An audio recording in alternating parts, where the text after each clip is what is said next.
Now, turn off all the lights and get ready to never sleep again. Old House Underwater by Polterkites. The old house drug itself across the ocean floor. Out from a darkened window shot a chained harpoon. Sailing through the depths, it hooked into distant rock and pulled the house forward. Once the house reached the point of impact, the chain retracted and the process repeated. A tedious and bizarre thing to behold, this monstrous patchwork of Victorian homes, trudging through the ocean deep like a mechanized octopus. The B-3 nuclear submarine and its crew followed from a safe distance. Captain Harvey didn't ask questions. He followed orders. When strange sightings occur, monitor from a safe distance and wait for them to return below ground. If they don't return below ground, use all necessary firepower to deal with the problem. Either way, most of them were harmless, fleeting apparitions and nothing more. But the ones that weren't. This had been going on for 3 weeks now, the old house pulling itself closer and closer towards the first continental rise. Past that line, and it's game over. "Get the firepower ready," said Captain Harvey, hunched over in the claustrophobic sonar room, eyes on the radar blimp. "Yes, sir," said the first mate, leaning over a mic and pressing talk.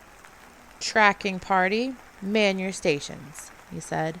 "Forward room, order of tubes is 1, 2, 3, 4. Depth charged," said Captain Harvey, eyes not leaving the radar blimp. "Rig for depth charge. Forward room, shut number 8, ballast by hand." Captain Harvey sat back down in his chair, eyes closed. He took a slow, deep breath. The target was about to cross the line. Judging by the external infrared cameras, it was 1 harpoon chain away from the forced engagement. This was always the worst-case scenario. Sometimes you simply took out the target, and that was that. Sometimes the target fought back. There weren't any stories of that scenario because there weren't any survivors. "Ready on your orders, sir," said the first mate. The captain nodded, hands steepled as he hunched over the radar. He looked up at the camera screen. The old house sat still in the water, the long chain retracting back into a second-story window. This was it. One more move, and it was on. The chain slithered back into the dark. A long silence followed, the whole crew waiting, ready to engage at once. "Sir?" The captain shot him a look. The old house wasn't over the line. It could still turn back. The chain shot out from the window and sailed through the dark. Captain Harvey opened his mouth to speak, but only water came out. Salty, ice-cold water. He vomited onto the control pad. "Engage!" His voice strained as more water lurched out. The first mate's eyes filled with dread as he watched. "Engage!" he snapped. The first mate turned back to his mic. "Ready 1, fire 1. Check fire." He glanced over at the captain, still vomiting. "Ready 2, fire 2. Check fire." Nothing.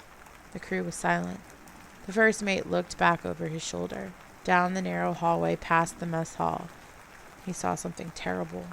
A crew member stood pinned straight in the middle of the hallway, eyes wide open, mouth clenched shut, frozen, as though constrained by an invisible straitjacket. The first mate cursed under his breath and turned back to the captain. Captain Harvey wiped his mouth and cleared his throat, finally done vomiting. "Sir, the crew," said the first mate. The captain looked into his eyes and opened his mouth to speak. He stopped, looked around the room, his face filled with realization. Then he laughed. He laughed louder and louder, his hands slapping against his knees, head thrown back.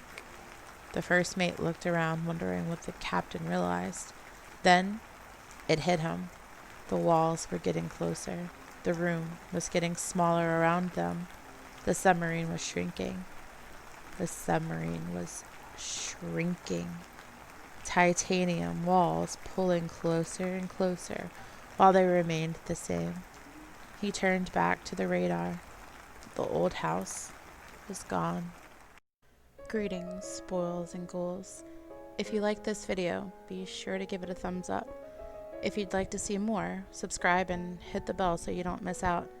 If you have a request or suggestion, make sure to leave them in the comment section below.